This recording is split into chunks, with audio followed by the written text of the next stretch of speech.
Banner ಅಳವಡಿಕೆ ವಿಚಾರವಾಗಿ ಬಳ್ಳಾರಿಯಲ್ಲಿ ನಡೆದ ಗಲಭೆ ಈಗ ಒಂದು ಸ್ಫೋಟಕ ತಿರುವನ್ನು ಪಡ್ಕೊಂಡಿದೆ. ಮಾರಾಮಾರಿ ವೇಳೆ ಬುಲೆಟ್ ತಗುಲಿ ಮೃತಪಟ್ಟಿದ್ದ ಕಾಂಗ್ರೆಸ್ನ ಕಾರ್ಯಕರ್ತ ರಾಜಶೇಖರ್ ದೇಹ ಹೊಕ್ಕ ಗುಂಡು ಯಾರದ್ದು ಅನ್ನೋ ಸೀಕ್ರೆಟ್ ಈಗ ರಿವೀಲ್ ಆಗಿದೆ. ಶಾಸಕ ಭರತ್ ರೆಡ್ಡಿ ಅವರ ಅತ್ಯಾಪ್ತ ಸತೀಶ್ ರೆಡ್ಡಿಯ ಗನ್ಮ್ಯಾನ್ ಗುರುಚರಣ್ ಸಿಂಗ್ ಫೈರ್ ಮಾಡಿದ್ದ ಬಂದೂಕಿನ ಬುಲೆಟ್ ತಗುಲಿಯೇ ರಾಜಶೇಖರ್ ಮೃತಪಟ್ಟಿದ್ದಾರೆ ಅಂತ ಈಗ ಖಚಿತವಾಗಿದೆ. 12mm ಬುಲೆಟ್ ಅನ್ನು ರಾಜಶೇಖರ್ ದೇಹದಿಂದ ಪೋಸ್ಟ್ಮಾರ್ಟಮ್ ವೇಳೆ ಹೊರತೆಗೆಯಲಾಗಿದೆ. ಹೊರತೆಗೆದ ಬುಲೆಟ್ ಅನ್ನು ಫರೆನ್ಸಿಕ್ ಲ್ಯಾಬ್ಗೆ ಕಳಿಸಲಾಗಿದೆ. ರಾಜಶೇಖರ್ ಮೃತನ ದೇಹ ಹೊಕ್ಕಿದ್ದು 12mm ಸಿಂಗಲ್ ಬೋರ್ ಬುಲೆಟ್ ಅನ್ನೋದು ಖಚಿತಪಟ್ಟಿದೆ. ಪ್ರಕರಣ ಸಂಬಂಧ ಪೊಲೀಸರು 5 ಬಂದೂಕುಗಳನ್ನು ಈಗ ವಶಕ್ಕೆ ಪಡೆದಿದ್ದಾರೆ. ಫೈರಿಂಗ್ ಸಂಬಂಧ ಪಂಜಾಬ್ ಮೂಲದ ಗುರುಚರಣ್ ಸಿಂಗ್ ಜೊತೆಗೆ ಬಲ್ಜಿತ್ ಸಿಂಗ್, ಮಹೇಂದ್ರ ಸಿಂಗ್ ಅನ್ನೋ ಗನ್ಮ್ಯಾನ್ಗಳನ್ನು ಪೊಲೀಸರು ಬಂಧನ ಮಾಡಿ ವಿಚಾರಣೆಗೆ ಒಳಪಡಿಸಿದ್ದಾರೆ.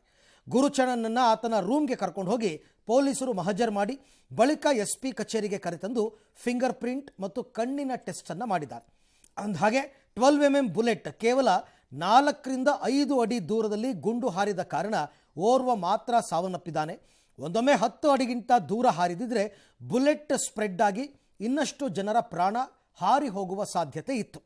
ಇನ್ನು ನಿನ್ನೆ 45 ಜನರನ್ನು ವಶಕ್ಕೆ ಪಡೆದು ವಿಚಾರಣೆ ಮಾಡಿ ಬಿಜೆಪಿಯ 13 ಜನ ಸೇರಿದಂತೆ ಒಟ್ಟು 26 ಜನರನ್ನು ಪೊಲೀಸರು ಬಂಧಿಸಿ ಮೆಡಿಕಲ್ ಟೆಸ್ಟ್ ನಡೆಸಿ ಬೆಂಗಳೂರಿನ ಜನಪ್ರತಿನಿಧಿಗಳ ಕೋರ್ಟ್ಗೆ ಕರೆತರ್ತಾ ಇದ್ದಾರೆ.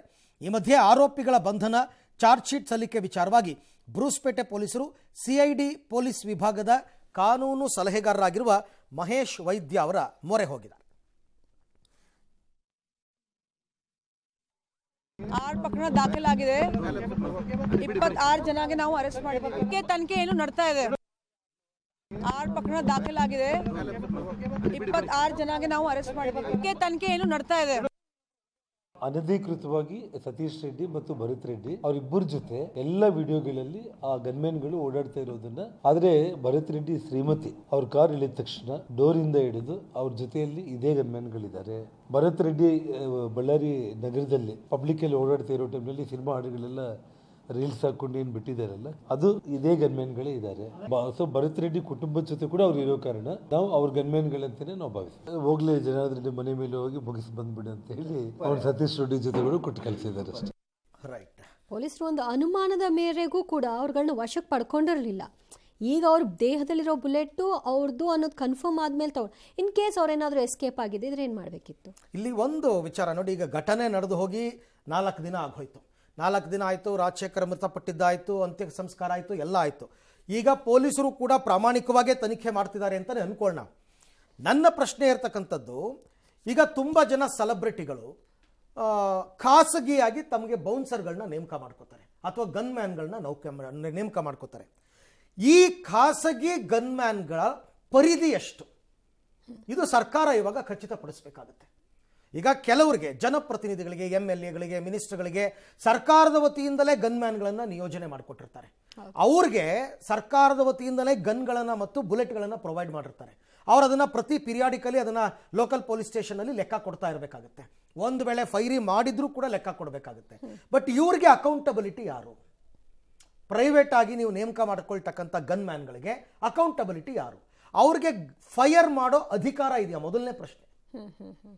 ಈಗ ಪ್ರಶ್ನೆ ಇರ್ತಕ್ಕಂಥದ್ದು, ಪ್ರೈವೇಟ್ ಗನ್ಮೆನ್ಗಳಿಗೆ ಫೈರ್ ಮಾಡುವಂತಹ ಅಧಿಕಾರ ಇದೆಯಾ?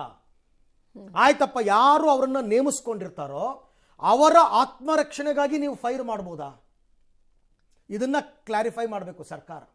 ಒಂದ್ ವೇಳೆ ಅವ್ರ ಜೀವಕ್ಕೇನೋ ಕುತ್ತು ಬಂತು ಅನ್ಕೊಳ್ಳೋಣ, ಅಂತ ಸಂದರ್ಭದಲ್ಲಿ ನೀವು ಫೈರ್ ಮಾಡ್ಬೋದಾ? ಸೊ ಹಾಗಿದ್ದಾಗ ಅವ್ರ ಕೈಯಲ್ಲಿ ಮೊಬೈಲ್ ಅಲ್ಲ ಗನ್ ಇರೋದಕ್ಕೆ ಅವಕಾಶನೇ ಇರಲ್ಲ. ಲೈಸೆನ್ಸ್ಡ್ ಗನ್ ಇವಾಗ ಕೆಲವರೆಲ್ಲ ಪರ್ಸನಲ್ ಆಗು ಇಟ್ಕೋತಾರೆ. ಪೊಲೀಸ್ ಸ್ಟೇಷನ್ ವತಿಯಿಂದನೇ ಲೈಸೆನ್ಸ್ ಕೊಡ್ತಾರೆ. ಆದರೆ ಅವರು ಫೈರ್ ಆತ್ಮರಕ್ಷಣೆಗೋಸ್ಕರ ಅಂತಕ್ಕಂಥದ್ದನ್ನು ಪ್ರೂವ್ ಮಾಡ್ಕೋಬೇಕಾಗತ್ತೆ. ಇಲ್ಲಿ ಇವರು ಮಾಡಬಹುದಾ ಅಂತಕ್ಕಂಥದ್ದು ಪ್ರಶ್ನೆ. ಮಾಡಬಹುದು. ನನಗೆ ಗೊತ್ತಿರೋ ಮಾಹಿತಿಯ ಪ್ರಕಾರ ಈ ಥರ ಗಲಭೆಗಳೇನಾದರೂ ಆಗಿ ಅವರನ್ನು ನೇಮಕ ಮಾಡಿಕೊಂಡಿರ್ತಕ್ಕಂಥ ವ್ಯಕ್ತಿಯ ಪ್ರಾಣಕ್ಕೆ ಕುತ್ತು ಬರುತ್ತೆ ಎಂದಾಗ ಯಾರಾದರೂ ಒಬ್ಬ ವ್ಯಕ್ತಿಯನ್ನು ಬೆದರಿಸೋದಕ್ಕೆ ಗಾಳಿಯಲ್ಲಿ ಗುಂಡು ಹಾರಿಸುವುದು ಅಥವಾ ತೀರಾ ಇನ್ನೂ ಪರಿಸ್ಥಿತಿ ಹದಗೆಡ್ತು ಅಂತಂದರೆ ಮ್ಯಾಕ್ಸ್ ಟು ಮ್ಯಾಕ್ಸ್ ಕಾಲಿಗೆ ಶೂಟ್ ಮಾಡ್ಬೋದು. ಆ ಪರಿಸ್ಥಿತಿಯನ್ನು ನಿಭಾಯಿಸೋದಕ್ಕೋಸ್ಕರ ಈವನ್ ಪೊಲೀಸರು ಕೂಡ ಕೆಲವು ಸಂದರ್ಭದಲ್ಲಿ ಫೈರ್ ಮಾಡ್ತಾರಲ್ಲ, ಅವರು ಕಾಲಿಗೆ ಫೈರ್ ಮಾಡ್ತಾರೆ. ನಿಮ್ಮ ಮೊದಲ ಇದಿರ್ತಕ್ಕಂಥದ್ದು ಪ್ರಯಾರಿಟಿ ಇರ್ತಕ್ಕಂಥದ್ದು ನಿಮ್ಮವ್ರನ್ನ ನೀವು ರಕ್ಷಣೆ ಮಾಡ್ಕೋಬೇಕು, ಪರಿಸ್ಥಿತಿಯನ್ನು ನಿಭಾಯಿಸ್ಕೋಬೇಕು. ಯಾವ ಧೈರ್ಯದ ಮೇಲೆ ನೀವು ಒಬ್ಬ ವ್ಯಕ್ತಿಯನ್ನು ಕೊಲ್ತೀರಾ? ಹೆಂಗೆ ಕೊಲ್ತೀರಾ? ಮಿಸ್ ಫೈರಿಂಗ್ ಅಂತ ಅಂದ್ರೂ ಹಾಗಿದ್ರೆ ನಿಮಗೆ ತರಬೇತಿ ಆಗಿರಲ್ವಾ? ಹೆಂಗಾಗುತ್ತೆ? ಆಮೇಲೆ ಗುಂಪಲ್ ಗೋವಿಂದ ಅಂತ ನೀವು ಹೆಂಗೆ ಫೈರ್ ಮಾಡೋಕ್ಕಾಗುತ್ತೆ? ಇವ್ರು ನಾಳೆ ದಿನ ಇನ್ನೊಂದು ತರ್ತಾರೆ ಅಬ್ಜೆಕ್ಷನ್. ನಾನು ಹೇಳ್ತೀನಿ ಕೇಳಿ. ನಾನು ಗುಂಡು ಹೊಡೆಯುವಂತಹ ಇಂಟೆನ್ಷನ್ ನನಗೆ ಇರಲಿಲ್ಲ, ನಾನು ಗಾಳಿಯಲ್ಲಿ ಫೈರ್ ಮಾಡಿದ್ದು ಮಿಸ್ ಆಗಿಬಿತ್ತು, ಅದನ್ನ ಕೋರ್ಟು ಒಪ್ಪಲ್ಲ. ನೀವು ಗಾಳಿನಲ್ಲಿ ಫೈರ್ ಮಾಡೋದಕ್ಕೂ ನೆಲದ ಮೇಲೆ ನಿಂತಿರೋ ಒಬ್ಬ ವ್ಯಕ್ತಿ ಹೊಡೆಯೋದಕ್ಕೂ ಭಾರಿ ವ್ಯತ್ಯಾಸ ಇರುತ್ತೆ. ಯಾವನೋ ಎಲ್ಬೋಲ್ಡ್ ಇರಬೇಕು ಹಾಗಾದ್ರೆ ಅವನು, ಹೌದು ಅಲ್ವಾ? Unfit to be gunman. ನಿಮಗೆ ಟ್ರೈನಿಂಗ್ ಆಗಿರುತ್ತೆ, ಟ್ರೈನಿಂಗ್ ಆಗಿದೆ ಅಂತಂದಮೇಲೆ ನೀವು ಕರೆಕ್ಟ್ ಫೈರ್ ಮಾಡಿರಬೇಕಾಗುತ್ತೆ. ಸೊ ಹಾಗಾಗಿ ನಂಬರ್ 1, ನಿಮಗೆ ಪ್ರಾಣ ತೆಗೆಯುವಂತಹ ಯಾವುದೇ ಅರ್ಹತೆ ಇಲ್ಲ, ಅದಕ್ಕೆ ಪರ್ಮಿಷನ್ ಇಲ್ಲ. ಎರಡನೇದು, ಒಬ್ಬ ವ್ಯಕ್ತಿಯನ್ನು ಕೊಲ್ಲುವಾಗ ನೇರವಾಗಿ ಫೈರ್ ಮಾಡುವಂತಿಲ್ಲ. ಈ ಥರ ಏನಾದರೂ ಇದ್ದಂತಹ ಸಂದರ್ಭದಲ್ಲಿ ಗಾಳಿಯಲ್ಲಿ ಗುಂಡು ಹಾರಿಸಿ ನೀವು ಪರಿಸ್ಥಿತಿಯನ್ನು ನಿಯಂತ್ರಣಕ್ಕೆ ತರಬಹುದು. ಈ ಕ್ಲಾರಿಟಿಯನ್ನು ಸರ್ಕಾರ ಕೊಡಿ. ಈಗ ಗನ್ ಮ್ಯಾನ್ ಫೈರಿಂಗ್ ಮಾಡಿರೋದು ಆ ಜವಾಬ್ದಾರಿ ಆತನದ್ದು. ಈತನನ್ನ ನೇಮಕ ಮಾಡ್ಕೊಳ್ಳೋರ ಪಾತ್ರ ಏನು? ಖಂಡಿತ ಅವ್ರದ್ದು ತಪ್ಪಾಗುತ್ತೆ. ಈಗ ಸತೀಶ್ ರೆಡ್ಡಿ ಗನ್ ಮ್ಯಾನ್ ಅಂತ ತಾನೇ ಹೇಳ್ತಾ ಇರ್ತಾರೆ. ಖಂಡಿತವಾಗಿ ಸತೀಶ್ ರೆಡ್ಡಿಯದ್ದು ಆಗುತ್ತೆ ಇಲ್ಲಿ. ನನಗೆ ಗೊತ್ತಿಲ್ಲ, I don't know. Bharat Reddy, ಈಗ ಜನಾರ್ದನ್ ರೆಡ್ಡಿ ಅವ್ರು ಹೇಳಿದಂಗೆ ಭರತ್ ರೆಡ್ಡಿ ಗನ್ ಮ್ಯಾನ್ ಅಂತ ಕನ್ಸಿಡರ್ ಮಾಡಬೇಕು ಅಂತಾರೆ. ಅದನ್ನ ಪೊಲೀಸರು ಒಪ್ತಾರಾ ಇಲ್ವಾ ನನಗೆ ಗೊತ್ತಿಲ್ಲ. But he is appointed by Satish Reddy. ಅವರು ಅಕೌಂಟಬಿಲಿಟಿ ಅವ್ರದ್ದು ಇದೆ. ಯಾಕೆ ಅಂತಂದ್ರೆ ಸತೀಶ್ ರೆಡ್ಡಿ ಸ್ಪಾಟ್ ಅಲ್ಲೇ ಇದ್ರು. ಗಲಾಟೆ ನಡೆದ ಸಂದರ್ಭದಲ್ಲಿ ಸತೀಶ್ ರೆಡ್ಡಿ ಸ್ಪಾಟ್ ಅಲ್ಲಿ ಇದ್ರು. ಸೊ ಇವ್ರು ಹೇಳ್ಕೋಬಹುದು ಸತೀಶ್ ರೆಡ್ಡಿ ರಕ್ಷಣೆ ಮಾಡೋದಕ್ಕೋಸ್ಕರ ನಾನು ಫೈರ್ ಮಾಡಿದೆ ಅಂತ. ಹಾಗಾಗಿಯೂ ಕೂಡ ಇವ್ರದ್ದು ಅಕೌಂಟಬಿಲಿಟಿ ಇದೆ. ಈಗ ಸರ್ಕಾರ ಮಾಡಬೇಕಾಗಿರ್ತಕ್ಕಂಥದ್ದು, ಎಲ್ಲರೂ ತುಂಬಾ ಜನ ಆರೋಪ ಮಾಡ್ತಾ ಇರೋದೇನು, ಇವರ ಪಕ್ಷದ ಶಾಸಕ ಭರತ್ ರೆಡ್ಡಿಯನ್ನ ಇವರು ಸೇಫ್ ಗಾರ್ಡ್ ಮಾಡ್ಕೋತಾ ಇದ್ದಾರೆ, ಕಾಪಾಡ್ಕೋತಾ ಇದ್ದಾರೆ. ಅದೇ ಆ ಸ್ಥಾನದಲ್ಲಿ ಬೇರೆಯವರು ಇದ್ದಿದ್ರೆ ಏನಾಗ್ತಾ ಇತ್ತು ನೋಡಿ. ಎಷ್ಟು ರಾಜಕೀಯ ನಡೆಯುತ್ತೆ ಇದರಲ್ಲಿ ಅನ್ನೋದಕ್ಕೆ, ಈ ಘಟನೆ ನಡೆದ ರಾತ್ರಿನೇ ಇಡೀ ಸರ್ಕಾರಕ್ಕೆ ಗೊತ್ತಾಗಿತ್ತು ಇದು ಕಾಂಗ್ರೆಸ್ ಕಡೆಯ ಒಬ್ಬ ವ್ಯಕ್ತಿಯಿಂದ ಫೈರ್ ಆಗಿದೆ ಅಂತಂದ್ಬಿಟ್ಟು. ಒಂದು ವೇಳೆ ಜನಾರ್ದನ್ ರೆಡ್ಡಿ ಕಡೆಯವರು, ರಾಮುಲು ಕಡೆಯವರು ಯಾರಾದರೂ ಫೈರ್ ಮಾಡಿದ್ದಿದ್ರೆ ಇಮ್ಮಿಡಿಯೇಟ್ ಆಗಿ ಇಲ್ಲೆಲ್ಲ ಪ್ರೆಸ್ ಮೀಟ್ ಆಗ್ತಾ ಇದ್ದು, ಡೆಲ್ಲಿನಲ್ಲಿ ಪ್ರೆಸ್ ಮೀಟ್ ಆಗ್ತಾ ಇತ್ತು. ಪ್ರೆಸ್ ಮೀಟು ಇಲ್ಲೆಲ್ಲ ಡೆಲ್ಲಿನಲ್ಲಿ ಆಗ್ತಾ ಇತ್ತು. ಅವರು ಅವತ್ತಿಂದನೂ ಕೂಡ ಏನೋ ಆಗ್ತಾ ಇದೆ, ನೋಡೋಣ ಮಾಡೋಣ ಅಂತ ಕಾಲ ತಳ್ಳುತ್ತಾ ಇದ್ದಾಗಲೇ ಜನಕ್ಕೆ ಅನುಮಾನ ಬರೋದಕ್ಕೆ ಶುರುವಾಯಿತು ಇಲ್ಲೇನೋ ಆಗಿದೆ ಅಂತ. ಬಟ್ ಇಂಥ ವಿಚಾರಗಳಲ್ಲಿ ನೀವು ಸತ್ಯವನ್ನ ಮುಚ್ಚಿಡಕ್ಕಾಗಲ್ಲ. ಹಾಗಾಗಿ ಇವಾಗ ಗುರುಚರಣ್ ಸಿಂಗ್ ಗನ್ನಿಂದ ಫೈರ್ ಆಗಿದೆ, ಆತ ಹೊಡೆದಿರ್ತಕ್ಕಂಥದ್ದು. ಆಮೇಲೆ ಅವ್ರನ್ನ ಅರೆಸ್ಟ್ ಮಾಡಿರೋದು, ಪ್ರೊಸೀಜರ್ ಎಲ್ಲ ತಗೊಂಡಿದ್ದಾರೆ. ಇನ್ನು ನಿಮಗೆ ಬಿಜೆಪಿಯವರು ಸೇರಿದಂತೆ 26 ಜನರನ್ನ ಅರೆಸ್ಟ್ ಮಾಡಿದ್ದಾರೆ ಅಂತ ಒಂದು ಸುದ್ದಿ ಬಂತಲ್ಲ, 13 ಜನನ್ನ. ಅದು ಯಾಕೆ ಅಂತಂದ್ರೆ ಅದು ಗಲಭೆ. ಗುರುಚರಣ್ ಸಿಂಗ್ ಕೊಲೆ, ಗುರುಚರಣ್ ಸಿಂಗ್ದು ಕೊಲೆ, ಇಲ್ಲಾಗಿರ್ತಕ್ಕಂಥದ್ದು 26 ಜನರದ್ದು ಗಲಭೆ. ಮತ್ತು ಗಲಭೆಗೆ ಪಿತೂರಿ. ಇವರೇನೋ ಕಲ್ಲು ಹೊಡೆದ್ರು, ಅಥವಾ ಅದೇನೋ ಬಾಟ್ಲ್ ಎಸೆದ್ರು, ಅಥವಾ ಇನ್ನೇನೋ ಪೆಟ್ರೋಲ್ ಬಾಂಬ್ ಹಾಕಿದ್ರು, ಆ ಥರ ಎಲ್ಲ ಇರುತ್ತಲ್ಲ, ಆ ಗಲಭೆಗೆ ಕಾರಣ. ಯಾಕಂದ್ರೆ ಇಲ್ಲಿ ಒಟ್ಟು 6 ದೂರು ದಾಖಲಾಗಿರೋದು, ಬೇರೆ ಬೇರೆ ಬೇರೆ ಬೇರೆ ದೂರುಗಳು ದಾಖಲಾಗಿರ್ತಕ್ಕಂಥದ್ದು, ಬೇರೆ ಬೇರೆ ಸೆಕ್ಷನ್ಗಳನ್ನು ಹಾಕಿರ್ತಾರೆ. ಅದ್ರ ಪ್ರಕಾರ ಅವ್ರು ಮಾಡಿದ್ದಾರೆ. ನನಗೆ ಬಂದ ಒಂದು ಮಾಹಿತಿ ಪ್ರಕಾರ 4 ದಿನದ ಹಿಂದೆನೆ, ಅಂದ್ರೆ ಈ ಘಟನೆ ನಡೆಯೋ 4 ದಿನದ ಹಿಂದೆನೆ ಆ ರೀತಿ ಬ್ಯಾನರ್ಗಳನ್ನ ಹಾಕಿದ್ರು. ಅಲ್ಲಿವರೆಗೂ ಯಾರು ಏನು ಪ್ರಶ್ನೆ ಮಾಡಲಿಲ್ಲ. ಆಲ್ ಆಫ್ ಅ ಸಡನ್ ಅದನ್ನ ತೆಗೆಸಿದ್ದೇ ಇಷ್ಟಕ್ಕೆಲ್ಲ ಕಾರಣ ಇರಬಹುದು. ನೋಡಿ, ಇಲ್ಲಿ ಯಾರ ಪರವಾಗೂ ನಾವು ಮಾತನಾಡ್ತಾ ಇಲ್ಲ. ಘಟನೆಗೆ ಜನಾರ್ದನ ರೆಡ್ಡಿ ಅಂಡ್ ಗುಂಪು ಅಥವಾ ಭರತ್ ರೆಡ್ಡಿ ಅಂಡ್ ಗುಂಪು ಎರಡು ಕೈ ಸೇರಿದ್ರೇನೆ ಚಪ್ಪಾಳೆ ಆಗ್ತಕ್ಕಂಥದ್ದು. ಇವರೆಲ್ಲ ಏನು ಹಾಗಾದ್ರೆ ಸುಮ್ಮನೆ ಜನಾರ್ದನ ರೆಡ್ಡಿ ಕಡೆಯವರೆಲ್ಲ ಸುಮ್ಮನೆ ಬಂದು ಹೊಡ್ಕೊಂಡು ಹೋಗ್ರಪ್ಪ ಅಂತ ನಿಂತ್ಬಿಟ್ಟಿದ್ರಾ? ಇಲ್ವಲ್ಲ, ಖಂಡಿತ ಇಲ್ಲ. ಅದಕ್ಕೋಸ್ಕರನೇ ನಿಮಗೆ ಸಿಸಿಟಿವಿ ಫುಟೇಜ್ಗಳು ಅಥವಾ ಮೊಬೈಲ್ನಲ್ಲಿ ರೆಕಾರ್ಡ್ ಆಗಿರೋದು ದಿನಕ್ಕೊಂದರಂತೆ ಬರ್ತಾ ಇದೆ. ಇದು ನೆಕ್ಸ್ಟ್ ಬರುತ್ತೆ, ನಾನು ಹೇಳ್ತೀನಿ ನಿಮಗೆ. ಇದು ಕಾನ್ಸ್ಪಿರಸಿನೇ, ಅಂದ್ರೆ ಇದು ಪಿತೂರಿನೇ, ಪೂರ್ವ ನಿಯೋಜಿತ ಕೃತ್ಯನೇ. ಅದಕ್ಕೆ ಪೂರಕವಾಗಿರೋ ವಿಡಿಯೋಗಳು ಕೂಡ ಇವತ್ತು ರಿಲೀಸ್ ಆಗಿದೆ, ಸಿಗ್ತಾ ಇದೆ ಒಂದೊಂದಾಗಿ. ಅವರ ಆಟೋದಲ್ಲೆಲ್ಲ ತಂದಿರೋದು, ಪ್ರತಿಯೊಂದು ಆ ಬಾಟ್ಲ್ಗಳನ್ನ ರೆಡಿ ಮಾಡ್ಕೊಂಡು ತಂದಿರೋದು ಎಲ್ಲವೂ ಇದೆ. ಸೊ ಹಾಗಾಗಿ ನನ್ನ ಪ್ರಕಾರ ಜನಾರ್ದನ ರೆಡ್ಡಿಗಾಗ್ಲಿ ಭರತ್ ರೆಡ್ಡಿಗಾಗ್ಲಿ ಇಂಥ ಒಂದು ಗಲಾಟೆ ನಡೆಯುತ್ತೆ ಅನ್ನೋ ಎಕ್ಸ್ಪೆಕ್ಟೇಷನ್ ಇತ್ತು. ಅದು ಆಗ್ಲಿ ಅಂತಾನೆ ಬಯಸ್ತಾ ಇದ್ರೋ ಏನೋ ಗೊತ್ತಿಲ್ಲ. ಬಟ್ ಇವತ್ತಲ್ಲ ನಾಳೆ ನಡೆಯುತ್ತೆ ಅಂತ ಗೊತ್ತಿತ್ತು. ಯಾಕೆಂದ್ರೆ ಬರೀ ಬ್ಯಾನರ್ ವಿಚಾರಕ್ಕಾಗಿರೋದಲ್ಲ ಇದು ಗಲಾಟೆ. ಈ ಎರಡೂ ಕುಟುಂಬಗಳ ನಡುವಿನ ಗಲಾಟೆ ಅವ್ರ ತಂದೆ ಕಾಲಕ್ಕೆ ಹೋಗುತ್ತೆ, ಸೂರ್ಯನಾರಾಯಣ ರೆಡ್ಡಿ ಕಾಲಕ್ಕೆ ಹೋಗುತ್ತೆ. ಅವಾಗಿಂದನೂ ಇವ್ರಿಗೂ ಅವ್ರಿಗೂ ಆಗಿ ಬರ್ತಾ ಇರಲಿಲ್ಲ. ಈ ರೀಸೆಂಟ್ ಆಗಿ ನೀವು ನೋಡಿದ್ರೇನೋ, ಬೆಂಗಳೂರಿನಲ್ಲಿ ನಡೆದಂತಹ ಸೆಷನ್ನಲ್ಲಿ ಇದೇ ಭರತ್ ರೆಡ್ಡಿ ಜನಾರ್ದನ್ ರೆಡ್ಡಿ ಏಕವಚನದಲ್ಲಿ ಬೈದಾಡ್ಕೊಂಡಿದ್ರು ಸೆಷನ್ ಒಳಗಡೆ. ಇವರಿಬ್ಬರಿಗೂ ಆಗ್ಬರಲ್ಲ ಅಂತ ಮೊದಲಿಂದನೂ ಇತ್ತು. ಆದರೆ ಯಾವಾಗ ಜನಾರ್ದನ ರೆಡ್ಡಿಗೆ ಬಳ್ಳಾರಿ ಪ್ರವೇಶಕ್ಕೆ ಕೋರ್ಟ್ ಅನುಮತಿ ಕೊಡ್ತೋ ಆಗಿಂದ ಇದು ಜಾಸ್ತಿ ಆಯ್ತು, ಪಿಕ್ಚರ್ ಚೇಂಜ್ ಆಯ್ತು. ಪಿಕ್ಚರ್ ಚೇಂಜ್ ಆಯ್ತು. ಅಲ್ಲಿ ತನಕ ಅವ್ರು ಬರ್ತಿರ್ಲಿಲ್ಲ, ಹಾಗಾಗಿ ಗಲಾಟೆ ಆಗ್ತಿರ್ಲಿಲ್ಲ. ಈಗ ಅವ್ರು ಬರೋದಕ್ಕೆ ಶುರು ಆದ್ಮೇಲೆ ಏನೇನೋ ರಾಜಕೀಯ ವಿಚಾರಗಳಿರ್ಬೋದು, ಅವರ ಈಗ ಅಸ್ತಿತ್ವದ ಪ್ರಶ್ನೆ. ಕಳೆದ ಬಾರಿ ಚುನಾವಣೆಯಲ್ಲಿ ಇದೇ ಭರತ್ ರೆಡ್ಡಿ ಗೆದ್ದಾಗ ಸೆಕೆಂಡ್ ಪ್ಲೇಸ್ಗೆ ಇವರ ಜನಾರ್ದನ್ ರೆಡ್ಡಿ ಪತ್ನಿ ಇದ್ರು, Aruna Janardhan Reddy second place, third place ಹೋಗಿದ್ದು ಸೋಮಶೇಖರ್ ರೆಡ್ಡಿಗೆ. ಸೊ ನಾಳೆ ದಿವಸ ಇನ್ನೇನು ಬೇಕಾದರೂ ಬದಲಾಗ್ಬೋದು. ಈಗ ಅವಾಗ ಇಂಡಿಪೆಂಡೆಂಟ್ ಆಗಿ ನಿಂತಿದ್ರು ಅವ್ರ ಪಕ್ಷದಿಂದ, ಈಗ ಬಿಜೆಪಿಗೆ ಬೇರೆ ಸೇರ್ಕೊಂಡಿದ್ದಾರೆ. ಏನಾಗುತ್ತೋ ಏನೋ, ಇವೆಲ್ಲ ಇರುತ್ತೆ. ನಿಮಗೆ ಆಯಾ ಲೋಕಲಿ ಎರಡೆರಡು ಪಕ್ಷದ ನಾಯಕರ ನಡುವೆ ಭಿನ್ನಾಭಿಪ್ರಾಯಗಳು ಈ ಥರದ್ದು ಆಗ್ತಾನೆ ಇರುತ್ತೆ ಯಾವಾಗಲೂ. ಸೊ ಅದರ ಮುಂದುವರಿದ ಭಾಗ ಇದು ಅಷ್ಟೇ. ಜೀನಿ ಸ್ಲಿಮ್ ತಗೊಳಕ್ಕೆ ಸ್ಟಾರ್ಟ್ ಮಾಡಿದ್ನು ಅವಾಗ ಮಂತ್ಲಿ ಪೀರಿಯಡ್ಸ್ ಆಗ್ತಾ ಇದ್ದೀನಿ. PCOD ಪ್ರಾಬ್ಲಮ್ ನಾರ್ಮಲ್ ಆಗಿದೆ, ಥೈರಾಯ್ಡ್ ನಾರ್ಮಲ್ ಆಗಿದೆ. ಪೀರಿಯಡ್ಸ್ ಎಲ್ಲ 6 ಮಂತ್ ಆದ್ರೂ ಆಗ್ತಾ ಇದ್ದಿಲ್ಲ, ಇವಾಗ ರೆಗ್ಯುಲರ್ ಪೀರಿಯಡ್ಸ್ ಆಗ್ತಾ ಇದೆ. ಜೀನಿ ಸ್ಲಿಮ್ ನ ಯೂಸ್ ಮಾಡಿ 8 ತಿಂಗಳಲ್ಲಿ 55 kg ಸಣ್ಣ ಆಗಿದ್ದಾರೆ. ಜೀನಿ ಸ್ಲಿಮ್ ತಗೊಳ್ಳಿ, ಬೇಗ ಸಣ್ಣ ಆಗ್ತೀರಾ, ಫ್ಯಾಟ್ ಲಾಸ್ ಆಗ್ತದೆ. ಜೀನಿ ಸ್ಲಿಮ್ ನ ಯೂಸ್ ಮಾಡಿ 100% ಯಾವುದೇ ಸೈಡ್ ಎಫೆಕ್ಟ್ ಇಲ್ದಂಗೆ ಸಣ್ಣ ಆಗ್ತೀರಾ. ಇನ್ನು ಗಂಗಾವತಿಯ ಶಾಸಕ ಜನಾರ್ದನ ರೆಡ್ಡಿ ಮನೆ ಬಳಿ ನಡೆಸಲು ಮೊದಲೇ ಪ್ಲಾನ್ ಮಾಡಲಾಗಿತ್ತಾ ಅನ್ನುವಂತಹ ಪ್ರಶ್ನೆ.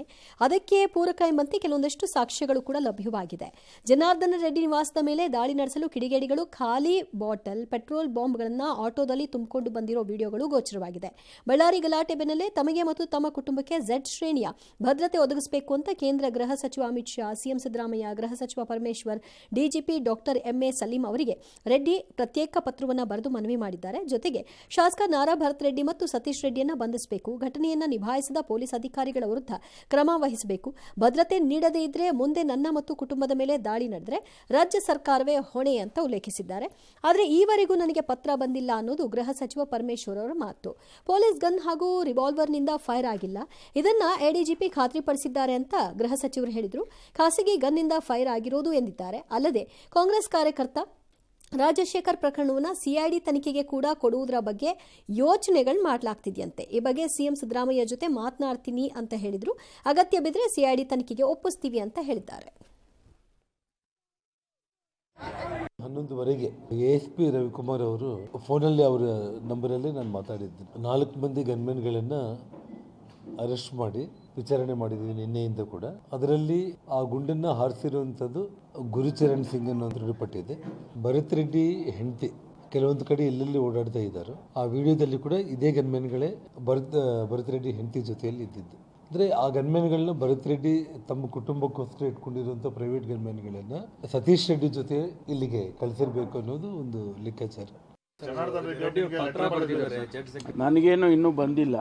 ಬಂದ ಮೇಲೆ ಅದಕ್ಕೇನು ಸೂಕ್ತವಾದ ಕ್ರಮ ತಗೋಬೇಕು ತಗೊಳ್ತೀವಿ. ಇನ್ವೆಸ್ಟಿಗೇಷನ್ ಮಾಡಬೇಕಲ್ಲ, ಅದನ್ನೆಲ್ಲ ತನಿಖೆ ಆದಮೇಲೆ ಅದೆಲ್ಲ ಗೊತ್ತಾಗುತ್ತೆ. ಅಗೇನ್ ರಿಕ್ವೈರ್ಡ್ CIDಗೂ ಕೂಡ ಕೊಡೋವಂಥ ಸಾಧ್ಯತೆಗಳಿದ್ದಾವೆ. ನಾನು ಮುಖ್ಯಮಂತ್ರಿಗಳ ಜೊತೆಯಲ್ಲಿ ಮಾತಾಡ್ತೇನೆ, ಅದರ ಅಗತ್ಯ ಇದ್ದರೆ ಅದನ್ನು ಮಾಡ್ತೀವಿ. ಸೊ ಮೊದಲನೇದಾಗಿ ಇಲ್ಲಿ ನಾವು ಆಗ್ಲೇ ಹೇಳಿದಂತೆ ಇದು ಪೂರ್ವ ನಿಯೋಜಿತ ಕೃತ್ಯ ಅನ್ನೋದಕ್ಕೆ ಅಚಾನಕ್ ಆಗಿರೋದು ಅಲ್ವೇ ಅಲ್ಲ. ಆಮೇಲೆ ನಿಮಗೆ ಗುಂಪು ಹೆಂಗ್ರಿ ಅಚಾನಕ್ ಆಗಿ ಸೇರ್ಬಿಡ್ತಾರೆ? ಒಂದ್ ಬ್ಯಾನರ್ ಕಟ್ಟೋದಕ್ಕೆ ಎಷ್ಟು ಜನ ಹೋಗ್ಬೇಕಪ್ಪ? ಆಮೇಲೆ ಅದನ್ನ ಎದುರಿಸೋದಕ್ಕೆ ಇನ್ನೊಂದು ಕಡೆಯಲ್ಲೂ ಒಂದಷ್ಟು ಜನ ಸೇರ್ಕೊಳ್ತಾರೆ. ಆಮೇಲೆ ಘಟನೆ ನಡೆದ ದಿನ ಅಲ್ಲ ಬ್ಯಾನರ್ ಕಟ್ಟಿರೋದು, ಅದಕ್ಕೂ ಹಿಂದೆನೆ ಕಟ್ಟಿದ್ದಾರೆ ಇವರು. ಬ್ಯಾನರ್ ಕಟ್ಟೋದಕ್ಕೆ ಅಂತ ಬಂದಿದ್ದಲ್ಲ, ಇದು ಗಲಾಟೆ ಮಾಡೋದಕ್ಕೆ ಅಂತಾನೆ ಬಂದಿರ್ತಕ್ಕಂಥದ್ದು. ಆಮೇಲೆ ನಿಮಗೆ ಇನ್ನೊಂದೇನಾಗುತ್ತೆ ಗೊತ್ತಾ, ನಾನು ಆಗ್ಲೇ ಹೇಳಿದಂತೆ ಜನಾರ್ದನ್ ರೆಡ್ಡಿಗೆ ಏನೋ ಒಂದು ಇತ್ತು ಈ ಥರ ಆಗಬಹುದು ಅಂತಂದ್ಬಿಟ್ಟು ಅವ್ರ ಕಡೆಯವರು ಬಂದು ಸೇರಿಕೊಂಡಿರ್ಬೋದು, ಇಲ್ಲ ಅಂತಲ್ಲ. ಜನಾರ್ದನ್ ರೆಡ್ಡಿ ಅವತ್ತು ಹೇಳಿದ ಪ್ರಕಾರ ನಾ ಇನ್ನೂ ಗಂಗಾವತಿಯಿಂದ ಕಾರಲ್ಲಿ ಬರಬೇಕಾದ್ರೆ ನನಗೆ ಇನ್ಫಾರ್ಮೇಶನ್ ಬಂತು ಅಂದಾಗ ಅವ್ರ ಕಡೆಯವ್ರಿಗೆ ಫೋನ್ ಮಾಡಿಬಿಟ್ಟು ಒಂದಷ್ಟು ಜನ ಸೇರಿಸೋದು ದೊಡ್ಡ ವಿಚಾರ ಏನಲ್ಲ. ಬಟ್ ಇವರು ಬಾಟ್ಲ್ಗಳು ತಂದಿರೋದು, ಪೆಟ್ರೋಲ್ ಬಾಂಬ್ಗಳನ್ನ ತಂದಿರೋದು, ಇದೆಲ್ಲದಕ್ಕೂ ಪೂರಕ ಸಾಕ್ಷಿಗಳಿದೆ. ಅದನ್ನ ಪೊಲೀಸರು ಅವರ ಎನ್ಕ್ವೈರಿನಲ್ಲಿ ಸೇರಿಸ್ಕೋಬೇಕಾಗುತ್ತೆ, ಪೂರ್ವ ನಿಯೋಜಿತ ಅಂತಕ್ಕಂಥದ್ದು. ಇನ್ನು ಜನಾರ್ದನ್ ರೆಡ್ಡಿ ಅವರು Z+ ಭದ್ರತೆ ಕೊಡಿ ಅಂತ ಕೇಳಿರ್ತಕ್ಕಂಥದ್ದು, ಅದು ರಾಜ್ಯ ಅಥವಾ ಕೇಂದ್ರ ಸರ್ಕಾರ ತೀರ್ಮಾನ ತಗೊಳುತ್ತೆ. ನನ್ನ ಪ್ರಕಾರ ಇವರು ಹೋಮ್ ಮಿನಿಸ್ಟರ್ಗೆ ಬರೆಯೋದಕ್ಕಿಂತ ಹೆಚ್ಚಾಗಿ ಇವರು ಜನಪ್ರತಿನಿಧಿ MLA, ಸಿಟ್ಟಿಂಗ್ MLA, ಸ್ಪೀಕರ್ಗೆ ಬರಿಬೇಕು. ಇವರು ಸ್ಪೀಕರ್ ಪತ್ರ ಬರೀಬೇಕು, ಈ ಥರ ನನಗಾಗಿದೆ, ನೀವು ಡೈರೆಕ್ಷನ್ಸ್ ಕೊಡಿ ಸರ್ಕಾರಕ್ಕೆ ನನಗೆ. ಯಾಕೆಂದರೆ ಪ್ರತಿ 224 ಜನರ MLAಗಳ ಯೋಗಕ್ಷೇಮದ ರಕ್ಷಣೆ ಸ್ಪೀಕರ್. ಸದನದ ಒಳಗೆ ಅಂತಾರೆ, ಹೊರಗಡೆನೂ ಅವ್ರದ್ದೇನೆ. ಸ್ಪೀಕರ್ ಕಡೆಯಿಂದ ಡೈರೆಕ್ಷನ್ಸ್ ಕೊಡಿಸ್ಬೋದು. ಇವ್ರ ಸರ್ಕಾರ ಇಲ್ಲ. ಒಂದು ವೇಳೆ BJP ಸರ್ಕಾರನೇ ಇತ್ತು ಅಂದಿದ್ರೆ ಕೊಟ್ಬಿಡ್ತಾ ಇದ್ರೋ ಏನೋ ಗೊತ್ತಿಲ್ಲ. ಕಾಂಗ್ರೆಸ್ ಸರ್ಕಾರದವರು ಸ್ವಲ್ಪ ಹಗ್ಗಜಗ್ಗಟ್ಟ ಮಾಡಿ ಇನ್ನೊಂದಿಬ್ರು ಗನ್ ಮ್ಯಾನ್ಗಳನ್ನ ಎಕ್ಸ್ಟ್ರಾ ಕೊಡ್ಬೋದು ಅವ್ರಿಗೆ, ತಗೊಳ್ಳಿ ಅಂತಂದ್ಬಿಟ್ಟು ಅದೆಲ್ಲ ಕೊಡ್ತಾರೆ ಅದೆಲ್ಲ. ಬಟ್ ಇವಾಗ ನಮಗೆ ಗುರುಚರಣ್ ಸಿಂಗ್ ಅನ್ನುವಂತಹ ವ್ಯಕ್ತಿಯಿಂದ ಫೈರ್ ಆಗಿದೆ ಅಂತ ಜನಾರ್ದನ್ ರೆಡ್ಡಿ ಹೇಳಿರ್ತಕ್ಕಂಥದ್ದು, ಆ ಮಾತು ಹೋಮ್ ಮಿನಿಸ್ಟರ್ ಬಾಯಲ್ಲಿ ಬರಬೇಕಾಗಿತ್ತು. ಹೋಮ್ ಮಿನಿಸ್ಟರ್ ಹೇಳಿರೋದು ಪೊಲೀಸ್ ಗನ್ನಿಂದ ಫೈರ್ ಆಗಿಲ್ಲ, ಹೌದು, ಯಾರಿಂದ ಅನ್ನೋದ್ರ ಬಗ್ಗೆ ಬಿಟ್ಟಿದೆ. ಅದನ್ನ ಪೊಲೀಸ್ ಎನ್ಕ್ವೈರಿನಲ್ಲಿ ಹೇಳಬೇಕಾಗತ್ತೆ, ಅದು ಅಧಿಕೃತ ಆಗುತ್ತೆ ಅವಾಗ. ಈಗ ಇಲ್ಲಿ ತನಕ ಅದು ಅಧಿಕೃತ ಅಲ್ಲ. ಪೊಲೀಸರು ಗೊತ್ತಾಗಿರ್ಬೋದು, ಅದನ್ನು ದಾಖಲೆಗಳ ಮುಖಾಂತರ ಚಾರ್ಜ್ ಶೀಟಲ್ಲಿ ಉಲ್ಲೇಖ ಮಾಡ್ತಾರೆ, ಇಂಥವ್ರಿಂದನೇ ಆಗಿರೋದು ಅಂತ. ಈಗ ಅವ್ರನ್ನೆಲ್ಲ ಅರೆಸ್ಟ್ ಮಾಡಿ ಸ್ಪಾಟ್ಗೆ ಕರ್ಕೊಂಡೋಗಿ ಮಹಾಜರ್ ಮಾಡಿ ಆ ಗುರುಚರಣ್ ಸಿಂಗ್ನೆಲ್ಲ ಮಾಡಿರೋದ್ರಿಂದ ಲೆಕ್ಕಾಚಾರದಲ್ಲಿ ಅದೇ ಆಗಿರೋದು ಅಂತಂದ್ಬಿಟ್ಟು ಲೆಕ್ಕ ಸಿಕ್ಬಿಡುತ್ತೆ ನಿಮಗೆ. ಬುಲೆಟ್ಗಳು ಎಲ್ಲಿ ಹೋಗಿರುತ್ತೆ, FSL ನಲ್ಲಿ ಪ್ರೂವ್ ಆಗಿಬಿಡುತ್ತೆ ಇಂಥದ್ದೇ ಗನ್ನಿಂದನೇ ಫೈರ್ ಆಗಿರೋ ಬುಲೆಟ್ ಅಂತ ಪ್ರೂವ್ ಆಗುತ್ತೆ. FSL ರಿಪೋರ್ಟ್ನು ನೀವು ಡೂಪ್ಲಿಕೇಟ್ ಮಾಡ್ಸೋಕ್ಕಾಗತ್ತಾ? ಆಗಲ್ಲ. ಹಾಗಾಗಿ ಅದು ಆಗತ್ತೆ. ಇನ್ನು ಬಳ್ಳಾರಿ ಹಿಂಸಾಚಾರ ಪ್ರಕರಣ ಸಂಬಂಧ ನಿನ್ನೆ ಅಷ್ಟೇ ಕಾಂಗ್ರೆಸ್ ಸತ್ಯಶೋಧನಾ ಸಮಿತಿ ಭೇಟಿ ನೀಡಿ ಪರಿಶೀಲನೆ ಮಾಡಿತ್ತು. ಬಳ್ಳಾರಿಗೆ ಹೋಗಿದ್ರು. ಮೃತ ಕಾಂಗ್ರೆಸ್ ಕಾರ್ಯಕರ್ತ ರಾಜಶೇಖರ್ ಕುಟುಂಬಕ್ಕೆ ಸಾಂತ್ವನ ಹೇಳಿತ್ತು. ಇವತ್ತು ಬಿಜೆಪಿ ನಾಯಕರಾದ ಅಶೋಕ್ ಅವರು, ಛಲವಾದಿ ನಾರಾಯಣ ಸ್ವಾಮಿ, ಕೇಂದ್ರ ಸಚಿವ ಸೋಮಣ್ಣ ಅವರು ಜನಾರ್ದನ್ ರೆಡ್ಡಿ ನಿವಾಸದ ಬಳಿ ಭೇಟಿ ನೀಡಿ ಪರಿಶೀಲನೆ ಮಾಡಿದ್ದಾರೆ. ಬಳಿಕ ಮಾತನಾಡಿದ ಅಶೋಕ್, ಬಿಜೆಪಿ ಶಾಸಕರನ್ನ ಗುರಿಯಾಗಿಸಿಕೊಂಡು ಕೊಲೆ ಮಾಡುವ ಪ್ರಯತ್ನ ನಡೆದಿದೆ. ಕಾನೂನು ಸುವ್ಯವಸ್ಥೆ ಹಾಳಾಗಿ ಹೋಗಿದೆ. 1000 ಜನ ಸೇರಿಕೊಂಡು ಡಿವೈಎಸ್ಪಿ ಬೆಂಗಾವಲೊಂದಿಗೆ ಶಾಸಕ ಭರತ್ ರೆಡ್ಡಿ ಅವರು ಜನಾರ್ದನ್ ರೆಡ್ಡಿ ಮನೆಗೆ ಬರ್ತಾರೆ. ಪೊಲೀಸರೇ ಬೆಂಬಲ ಕೊಟ್ಟಿದ್ದು ಈ ಸರ್ಕಾರಕ್ಕೆ ಮಾನ ಮರ್ಯಾದೆ ಇಲ್ಲ. ದೀಪಾವಳಿ ಪಟಾಕಿ ಥರ ಗುಂಡು ಹಾರಿಸ್ತಾ ಇದ್ದಾರೆ ಅಂತೆಲ್ಲ ಹೇಳಿದ್ರು. ಪೊಲೀಸ್ ಠಾಣೆಗಳೆಲ್ಲ ಕಾಂಗ್ರೆಸ್ ಆಫೀಸ್ಗಳಾಗಿದೆ. ಮನೆ ಗೋಡೆಗೆ ಬ್ಯಾನರ್ ಅಳವಡಿಸೋದಕ್ಕೆ ಅವಕಾಶ ಇದೆಯಾ? ಚೇರ್ ಹಾಕ್ಕೊಂಡು ಕೂತ್ಕೋತಾರೆ, ಬ್ಯಾನರ್ ಕಟ್ತಾರೆ ಅಂದರೆ ಏನರ್ಥ? ಜನಾರ್ದನ್ ರೆಡ್ಡಿ ಮುಗಿಸೋದಕ್ಕೆ ಮಾಡಿರೋ ಸಂಚಿದು. ಶ್ರೀರಾಮುಲು ಬರದೇ ಇದ್ದಿದ್ರೆ ದೊಡ್ಡ ಅನಾಹುತ ಆಗ್ತಾ ಇತ್ತು. ಈ ಸರ್ಕಾರ ಗೂಂಡಾ ರಾಜ್ಯ ಮಾಡೋದಕ್ಕೆ ಹೊರಟಿವೆ ಅಂತೆಲ್ಲ ಒಂದಷ್ಟು ನಾಳೆ ಏನೋ ರಾಜ್ಯಪಾಲರಿಗೆಲ್ಲ ಮನವಿ ಸಲ್ಲಿಸ್ತಾರಂತೆ. ಪವನ್ ನೆಜ್ಜೂರು ಡೆತ್ ನೋಟ್ ಬರೆದಿದ್ದಾರೆ. ಈ ಡೆತ್ ನೋಟ್ ಯಾಕೆ ಬಹಿರಂಗ ಆಗಿಲ್ಲ ಅಂತ ಕೇಂದ್ರ ಸಚಿವೆ ಶೋಭಾ ಕರಂದ್ಲಾಜೆ ಪ್ರಶ್ನೆ ಮಾಡಿದ್ದಾರೆ. ಯಾರ ಮನೆ ಮೇಲೆ ಗುಂಡಾರಿದೆ, ಯಾರನ್ನ ಕೊಲೆ ಮಾಡಕ್ಕೆ ಬಂದರು ಅವ್ರ ಮೇಲೆ FIR ಬುಕ್ ಮಾಡ್ತೀರಾ? ಹೆಂಗೆ ಬುಕ್ ಮಾಡ್ತೀರಾ? ಹೆಂಗೆ ಬುಕ್ ಮಾಡ್ತೀರಾ ನೀವು? How can it is possible? ಭಾಳ ಬೇಗ ನಿಮ್ಮನ್ನು ಕಸದ ಬುಟ್ಟಿಗೆ ಎಸೆಯುವಂಥ ಕಾಲ ಹತ್ರ ಬರ್ತಾ ಇದೆ. ಯಾಕಂದರೆ ರಾಜ್ಯದ ಜನ, ದೇಶದ ಜನ ನಂಬಿಕೆ ಇಡುವಂಥ ನ್ಯಾಯಾಂಗ ವ್ಯವಸ್ಥೆ ಬಗ್ಗೆ ನಂಬಿಕೆ ಇದೆ. ಆ ನಂಬಿಕೆ ಮೇಲೆ ಸಿಟ್ಟಿಂಗ್ ಜಡ್ಜ್ಗೆ ಕೊಡಿ, ಇಲ್ಲ CBI. ಮುಖ್ಯಮಂತ್ರಿ ನೋಡಿ, ಮೊದಲ ದಿನ ಜಮೀರ್ ಅಹಮದ್ ಅವರು ಫೋನ್ ಮಾಡಿ MLA ಮಾತಾಡ್ತಾರೆ ಅಂತಂದ್ರೆ ಮಾತಾಡಲಿಲ್ಲ. ಯಾಕೆ? ಸತ್ಯ ಗೊತ್ತಾಗಿತ್ತು ಅಷ್ಟೊತ್ತಿಗೆ ಅವ್ರಿಗೆ. ಕೊನೆ ಪಕ್ಷ ಮುಖ್ಯಮಂತ್ರಿಗಳು ಆ ಒಂದು ವಿಚಾರದಲ್ಲಾದರೂ ಅವನಿಗೆ ಬುದ್ಧಿ ಹೇಳ್ರಿ ಅಂದರೆ ಹೊರತು ಅವರು ನೇರವಾಗಿ ಬೆಂಬಲ ಕೊಡಲಿಲ್ಲ. ಇದರಿಂದ ಬಳ್ಳಾರಿ ಜಿಲ್ಲೆಯನ್ನು ಉಪಯೋಗ ಪಡ್ಕೊಂಡು ಇಡೀ ರಾಜ್ಯಕ್ಕೆ ತನ್ನದೇ ಆದಂಥ ಮಾಡಿ 136-140 ಸೀಟು ಗೆಲ್ಲೋದಕ್ಕೆ ಯಾವುದಾದ್ರೂ ಒಂದು ಕಾರಣವಾದ ಜಿಲ್ಲೆ ಇದ್ದರೆ ಬಳ್ಳಾರಿ ಜಿಲ್ಲೆ. ಆ ಜಿಲ್ಲೆಯ ಗಾಂಭೀರ್ಯತೆಯನ್ನು, ಆ ಜಿಲ್ಲೆಯ ಇತಿಹಾಸವನ್ನು, ಆ ಜಿಲ್ಲೆಯ ಜನರನ್ನು ಯಾವ ರೀತಿ ನೀವು ನಡ್ಕೊಂಡಿದ್ದೀರಿ ಅನ್ನೋದು ನಿಮ್ಮ ಯೋಗ್ಯತೆಯನ್ನು ತೋರಿಸಿದ್ದೀರಿ. ನಿಮ್ಮ ಪಾಪದ ಕೊಡ ಇಲ್ಲಿಂದಾನೇ ಪ್ರಾರಂಭ ಆಗ್ತದೆ. ಇವತ್ತು ಪವನ್ ನೆಜ್ಜೂರು ನಿನ್ನೆ ಮೊನ್ನೆಯಿಂದ ಎಲ್ಲಿದ್ದಾರೆ? ಡೆತ್ ನೋಟ್ ಅನ್ನ ಬರ್ದಿಡ್ತಾರೆ. ಆ ಡೆತ್ ನೋಟ್ ಅಲ್ಲಿ ಏನಿದೆ? ಯಾಕೆ ಮುಚ್ಚಿಡ್ತಾ ಇದೀರಿ? ನಮ್ಗಿರುವಂತ ಮಾಹಿತಿ ಪ್ರಕಾರ ಡೆತ್ ನೋಟ್ ಅಲ್ಲಿ 2 ಪೊಲೀಸ್ ಆಫೀಸರ್ಸ್, ಉನ್ನತ ಅಧಿಕಾರಿಗಳ ಹೆಸರಿದೆ. ತುಮಕೂರು ಜಿಲ್ಲೆಯ ರಿಸಾರ್ಟ್ ಅಲ್ಲಿ ಏನ್ ನಡೀತಾ ಇದೆ? ಬೆಂಗಳೂರಿಂದ ಹೋದಂತ DCP ಯಾರು? ಅವ್ರು ಯಾಕೆ ಹೋದ್ರು? ರಾಜ್ಯದ ಉನ್ನತ ಪೊಲೀಸ್ ಅಧಿಕಾರಿ ಅವರನ್ನ ಯಾಕೆ ಕಳ್ಸಿಕೊಟ್ರು? ಕಾಂಗ್ರೆಸ್ ಪಾರ್ಟಿ ತನ್ನ ಶಾಸಕರನ್ನ ಬಚಾವ್ ಮಾಡಲಿಕ್ಕೆ ಅಲ್ಲಿ ಪೊಲೀಸ್ ವ್ಯವಸ್ಥೆಯನ್ನು ದುರುಪಯೋಗ ಮಾಡ್ಕೊಳ್ತಾ ಇದೆ. ಕಾರಣಿಷ್ಟ ಅಲ್ಲಿ ಗುಂಡು ಹಾಕಿದವರು ಏನಿದ್ದಾರೆ, ಫೈರ್ ಮಾಡಿದವರು, ಅವರು ಕಾಂಗ್ರೆಸ್ಸಿನ ಕಾರ್ಯಕರ್ತರ ಮಧ್ಯದಲ್ಲಿದ್ದಂಥ ತಥಾಕಥಿತ ನಕಲಿ ಗಾಂಧಿಗಳ ಅಂತ ಹೇಳಿದ್ವಲ್ಲ, ಹಂಗೆ ನಕಲಿ ಗನ್ಮನ್ಗಳು ಇದ್ದಾರೆ. ಕಾಂಗ್ರೆಸ್ ಪಾರ್ಟಿ ಅಂದ್ರೆ ನಕಲಿಗಳು ಇವೆಲ್ಲ. ಅವು ಯಾರು ಕಾಂಗ್ರೆಸ್ ಕಾರ್ಯಕರ್ತ? MLA SP ಚಾರ್ಜ್ ತೆಗೆದುಕೊಂಡ ದಿನವೇ ಅವ್ರನ್ನ ಅಮಾನತನ ಮಾಡ್ತಾರೆ, ಅವ್ರನ್ನ ಹೊಣೆಗಾರನ ಮಾಡ್ತಾರೆ ಅಂದಾಗಲೇ ಈ ಡೌಟ್ ಬಂದಿತ್ತು, ಪೊಲೀಸ್ ಯಾರ ಕೈಯಲ್ಲಿದ್ದಾರೆ, ಹೇಗೆ ನಡ್ಕೋತಿದ್ದಾರೆ ಅಂತ. ಒಂದು ಇಲ್ಲೇನಾಗಿದೆ, ಇದು ರಾಜಕೀಯ ಆರೋಪ ಪ್ರತ್ಯಾರೋಪ ಇನ್ನೊಂದಷ್ಟು ದಿನ ನಡೆಯುತ್ತೆ. ಕಾಂಗ್ರೆಸ್ನವ್ರ ಮೇಲೆ ಬಿಜೆಪಿ ಅವ್ರ ಮೇಲೆ ಕಾಂಗ್ರೆಸ್. ಬಟ್ ಇವ್ರು ಹೇಳಿದ್ದು ಕರೆಕ್ಟ್, ಏನು ಛಲವಾದಿ ನಾರಾಯಣ ಸ್ವಾಮಿ ಹೇಳಿದ್ದು ಕರೆಕ್ಟ್. ಈ ವಿಚಾರದಲ್ಲಿ ಡೇ 1 ಸಿದ್ದರಾಮಯ್ಯನವರು ತುಂಬಾ ಸೂಕ್ಷ್ಮವಾಗಿ ಹ್ಯಾಂಡಲ್ ಮಾಡಿದ್ದಾರೆ ಇದನ್ನ. ಯಾಕೆಂದ್ರೆ ಅವತ್ತು ರಾತ್ರಿನೇ ಜಮೀರ್ ಅಹಮದ್ ಸಿದ್ದರಾಮಯ್ಯನವ್ರನ್ನ ಭೇಟಿಯಾದಾಗ ಭರತ್ ರೆಡ್ಡಿ ಜೊತೆ ಫೋನಲ್ಲಿ ಮಾತನಾಡಿಸ್ಬಿಡೋಣ ಅಂತ ಪ್ರಯತ್ನ ಪಟ್ಟಿರೋದು ನಿಜ. ಸಿದ್ದರಾಮಯ್ಯನವ್ರು ಒಪ್ಪಿಲ್ಲ, ನಾನು ಮಾತಾಡಲ್ಲ ಅವನ ಜೊತೆನಲ್ಲಿ, ಬುದ್ಧಿ ಹೇಳಿ ಅವನಿಗೆ ಫಸ್ಟ್, ನಮಗೆ ನಮ್ದೇ ಆದ 108 ತಲೆನೋವುಗಳಿದೆ, ಇದನ್ನ ಬೇರೆ ತಂದಿಡ್ತಾರೆ ಅಂತ ಅಂದ್ಬಿಟ್ಟು ಸಿಟ್ಟಾಗಿದ್ದಾರೆ. ಆಮೇಲೆ ನೆನ್ನೆನೂ ಕೂಡ ಆಗಿದ್ದಾರೆ, ಅದು ಬರುತ್ತೆ, ನೆಕ್ಸ್ಟ್ ಹೇಳ್ತೀನಿ. ಅದು ಒಂದು. ಬಟ್ ನನಗೆ ಆಶ್ಚರ್ಯ ಆಗಿದ್ದು DK ಶಿವಕುಮಾರ್ ಅವರ ಸ್ಟೇಟ್ಮೆಂಟ್ ನೆನ್ನೆದು. DK ಶಿವಕುಮಾರ್ ಅವರು ತಮಗೆ ಬೇಕಾದಾಗ ಉಪಮುಖ್ಯಮಂತ್ರಿಗಳಾಗಿ ಮಾತಾಡ್ತಾರೆ, ತಮಗೆ ಬೇಕಾದಾಗ KPCC ಅಧ್ಯಕ್ಷರಾಗಿ ಮಾತನಾಡ್ತಾರೆ. ನಿನ್ನೆ ಅವ್ರು ಕೊಟ್ಟಿದ್ದ ಸ್ಟೇಟ್ಮೆಂಟ್ ಏನು? Entire party will stand with our MLA ಅಂತ ಅಂದ್ಬಿಟ್ರು. ನಿನ್ನೆ ಕೊಟ್ಟಿರೋ ಸ್ಟೇಟ್ಮೆಂಟ್ ಇನ್ನು ತನಿಖಾ ಹಂತದಲ್ಲಿ ಸೂಕ್ಷ್ಮ ವಿಚಾರ, ಇದು ತುಂಬಾ ಸೂಕ್ಷ್ಮ ವಿಚಾರ. ನೀವು ಹೆಂಗ್ ಡಿಕ್ಲೇರ್ ಮಾಡ್ತೀರಾ ಇಡೀ ಪಾರ್ಟಿ ಅವ್ರ ಪರವಾಗಿ ನಿಲ್ಲುತ್ತೆ ಅಂತ? ಆದ್ರೆ ಸಿದ್ದರಾಮಯ್ಯನವ್ರು ನೋಡಿ ಅದನ್ನು ತುಂಬಾ ಸೂಕ್ಷ್ಮವಾಗಿ ಹ್ಯಾಂಡಲ್ ಮಾಡಿದ್ರು. ಹಾಗೆ ಏಕಾಏಕಿ ಉಪಮುಖ್ಯಮಂತ್ರಿ ಆದಂಥವರು ಆ ಸ್ಟೇಟ್ಮೆಂಟ್ ಅನ್ನ ಕೊಡಬಾರ್ದು. ಇನ್ನು ಶೋಭಾ ಕರಂದ್ಲಾಜೆ ಅವ್ರ ವಿಚಾರ, ಪವನ್ ನೆಜ್ಜೂರು ಅವ್ರ ವಿಚಾರ ಮಾತಾಡಿದಾರಲ್ಲ, ಮೇಡಮ್ಗೆ ಅಷ್ಟು ಅಕ್ಯುರೇಟ್ ಆಗಿ ಡೆತ್ ನೋಟ್ ಬರೆದಿದ್ದಾರೆ, ಅದರಲ್ಲಿ 2 ಹಿರಿಯ ಪೊಲೀಸ್ ಅಧಿಕಾರಿಗಳ ಹೆಸರಿದೆ, ಆಯ್ತಾ? ಅದೆಲ್ಲ ಗೊತ್ತಿದ್ರೆ ನೀವು ಸೆಂಟ್ರಲ್ ಗೌರ್ಮೆಂಟ್ ಮಿನಿಸ್ಟರ್ ಮೇಡಮ್, ನೀವೇ ಅದನ್ನು ಇದು ಮಾಡಿ ಡಿಕ್ಲೇರ್ ಮಾಡಿ, ಅಥವಾ ನೀವೇ ಪ್ರೊಡ್ಯೂಸ್ ಮಾಡಿ. ನಿಮಗೆ ಡೆತ್ ನೋಟ್ ಇದೆ ಅಂತ ಅದು ಗೊತ್ತು. ಹೊರಗೆ ಬರ್ದೇ ಇರೋ ಹಾಗೆ ಮಾಡಿದ್ದಾರೆ ಅನ್ನೋದು. ಸರಿಯಪ್ಪ, ಅದೇನಿದೆ ಅದನ್ನಾದ್ರೂ ಹೇಳಿ, ಅಟ್ಲೀಸ್ಟ್ ಯಾರ್ಯಾರ ಹೆಸರಿದೆ ಹೇಳಿ. ನೀವ್ಯಾಕೆ ಹೈಡ್ ಅಂಡ್ ಸೀಕ್ ಮಾಡ್ತೀರಾ? ನೀವೇನು ಕಾಂಗ್ರೆಸ್ ಪಾರ್ಟಿನಲ್ಲಿದ್ದೀರಾ? ಅಲ್ಲ, ಇಲ್ಲಿ ಪವನ್ ನಜ್ಜೂರ್ ಅವರು ಹೇಳಬೇಕು, ಅವ್ರ ತಂದೆ ಬಂದು ಇಲ್ಲ ಅಂಥದ್ದೇನು ಆಗಿಲ್ಲ ಅಂದಾಗ, ಸೊ ಇವ್ರು ಅದನ್ನ ಆ ತರದ ಪೊಸಿಷನ್ ಬರಕ್ ಆಗಲ್ಲ, ಹಿಂಗೆ ಆಗಿದೆ ಇಲ್ಲ ಅಂತಂದ್ರೆ ಪವನ್ ನೆಜ್ಜೂರೇ ಇವ್ರ ಮೇಲೆ ಡಿಫಾರ್ಮೇಶನ್ ಕೇಸ್ ಹಾಕ್ಬೇಕು ಅಂತ ನಾ ಹೇಳೋದು. ಸುಮ್ನೆ ದಾರಿ ತಪ್ಪಿಸ್ತಾ ಇದಾರೆ ಇವರು, ಶೋಭಾ ಕರಂದ್ಲಾಜೆ ಅವರು. ಒಂದೋ ನಿಮ್ಮ ಹತ್ರ ಅಕ್ಯುರೇಟ್ ಮಾಹಿತಿ ಇದ್ರೆ, ಅಥವಾ ನಿಮ್ಮ ಹತ್ರ ಏನಾದರೂ ಡೆತ್ ನೋಟ್ ಕಾಪಿ ಇದ್ರೆ, ನೀವೇನಾದರೂ ಜೆರಾಕ್ಸ್ ಮಾಡಿಸಿಟ್ಕೊಂಡಿದ್ರೆ ಪ್ರೊಡ್ಯೂಸ್ ಮಾಡಿ ಸಾರ್ವಜನಿಕವಾಗಿ ಅದನ್ನ. ನೀವ್ಯಾರು ಸೇಫ್ ಮಾಡ್ತಾ ಇದ್ದೀರಾ? ಹೆಸರು ಹೇಳಿದಾನೆ, ಇಬ್ರು ಯಾರೋ ಪೊಲೀಸರ ಅಧಿಕಾರಿಗಳ ಹೆಸರಿದೆ ಅಂತಂದ್ರಲ್ಲ, ನಿಮಗೆ ಗೊತ್ತಿದ್ರೆ ಹೇಳಿ ಇಂಥವ್ರ ಹೆಸರು ಬರೆದಿಟ್ಟಿದ್ದಾರೆ ಅಂತ. ಆಗ್ಬೇಕು ಅದು, ಇಲ್ಲ ಅಂತಂದ್ರೆ ಆಗಲ್ಲ. ನೋಡೋಣ ಇನ್ನು ಇವ್ರದ್ದು ರಿಯಾಕ್ಷನ್ಸ್ ಇದೆಯಲ್ವಾ. ಬಳ್ಳಾರಿಯಲ್ಲಿ ಬ್ಯಾನರ್ ಕಟ್ಟುವ ವಿಚಾರಕ್ಕೆ ಸಂಬಂಧಿಸಿದಂತೆ ಗಲಾಟೆ ಪ್ರಕರಣದಲ್ಲಿ ಸಿಎಂ ಸಿದ್ದರಾಮಯ್ಯ ಗರಂ ಆಗಿದ್ದಾರೆ. ಬಳ್ಳಾರಿಯ ಜಿಂದಾಲ್ ಏರ್ಪೋರ್ಟ್ನಲ್ಲಿ ಪ್ರತ್ಯೇಕ 2 ವರದಿಯನ್ನ ಕೇಳಿರುವಂತಹ ಸಿಎಂ ಕಾನೂನು ಸುವ್ಯವಸ್ಥೆ ಎಡಿಜಿಪಿ ಆರ್ ಇತೇಂದ್ರ, ದಾವಣಗೆರೆ ವಲಯದ ಐಜಿಪಿ ರವಿಕಾಂತೇಗೌಡ, ಬಳ್ಳಾರಿ ವಲಯದ ಐಜಿಪಿ ವರ್ತಿಕಾ ಕಟಿಯಾರ್ ಜೊತೆ ಚರ್ಚೆ ಮಾಡಿದ್ದಾರೆ. ಸಣ್ಣ ಘಟನೆ ವಿಕೋಪಕ್ಕೆ ತೆರಳಲು ಬಿಟ್ಟಿದ್ದೇಕೆ ಅನ್ನೋದು ಸಿಎಂ ಪ್ರಶ್ನೆಯಾಗಿದೆ. ಪೊಲೀಸ್ ವೈಫಲ್ಯಕ್ಕೆ ಬೇಸರವನ್ನು ಕೂಡ ಹೊರಹಾಕಿದ್ದಾರಂತೆ. ನಿನ್ನೆ ಸಂಜೆ ಜಮೀರ್ ಭರತ್ ರೆಡ್ಡಿ ಭೇಟಿ ವೇಳೆಯೂ ಕೂಡ ಸಿಎಂ ಸಿಟ್ಟನ್ನು ಹೊರಹಾಕಿದ್ದಾರೆ. ಭರತ್ ರೆಡ್ಡಿ ಭೇಟಿ ಮಾಡಿದ ವೇಳೆ ಯಾರ ಮಾತನ್ನು ಕೂಡ ಮುಖ್ಯಮಂತ್ರಿಗಳು ಕೇಳಿಸಿಕೊಂಡಿಲ್ಲ. ಹೀಗಾಗಿ ಬಳ್ಳಾರಿಯಲ್ಲೇ ಬೀಡು ಬಿಟ್ಟಿರುವಂತಹ ಜಿಲ್ಲಾ ಉಸ್ತುವಾರಿ ಸಚಿವರು ಪರಿಸ್ಥಿತಿಯನ್ನು ನಿಭಾಯಿಸಲು ಪ್ರಯತ್ನವನ್ನು ನಡೆಸ್ತಾ ಇದ್ದಾರೆ. ಶಾಸಕ ಭರತ್ ರೆಡ್ಡಿ ಜೊತೆ ನಿಂತು ಸದ್ಯದ ಸನ್ನಿವೇಶವನ್ನು ನಿಭಾಯಿಸಲು ಸಲಹೆಯನ್ನು ಕೊಡ್ತಾ ಇದ್ದಾರೆ. ಇನ್ನು ಕಾಂಗ್ರೆಸ್ ಸತ್ಯ ಶೋಧನಾ ಸಮಿತಿ ಅಧ್ಯಕ್ಷ HM Revanna DCM DK Shivakumar ಭೇಟಿಯಾಗಿ ವರದಿಯನ್ನು ಕೊಟ್ಟಿದ್ದಾರೆ. ಬಿಜೆಪಿಗರ ಆರೋಪಗಳಿಗೆ ಡಿಸಿಎಂ ಆದಿಯಾಗಿ ಸಚಿವರು ತಿರುಗೇಟನ್ನು ಕೊಟ್ಟಿದ್ದಾರೆ.